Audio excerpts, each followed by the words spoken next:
Ako si Rodolfo Liaray na operator ng DTF machine dito sa Transfer It LCC Legazpi. Ito ay ginamit ng 7 araw na may total ng 67 meters. Ito ang printer head. Huling pinalitan noong September 19, 2024. Ito naman ang capping na may 90% good condition.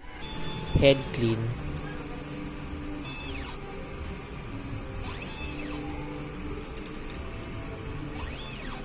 Punasan ang wiper pagkatapos mag-head clean. Nozzle test.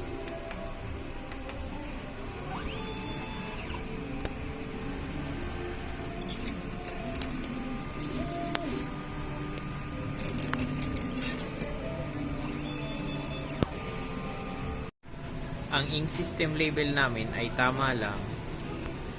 Ang damper ay pinalitan noong September 19, 2024. Ang waste tank ay nilinis noong 1 araw. Ito naman ang ABR. At dito naman nakalagay ang ground wire. Dito nakalagay ang stock ng unused ink, DTF powder. Dito naman nakalagay ang stock ng DTF film. At dito nakalagay ang stock ng used ink. Ito naman po ang list ng nagamit sa CMYK white, black, yellow, cyan, magenta, DTF powder, DTF film. Ito naman po ang DTF output record.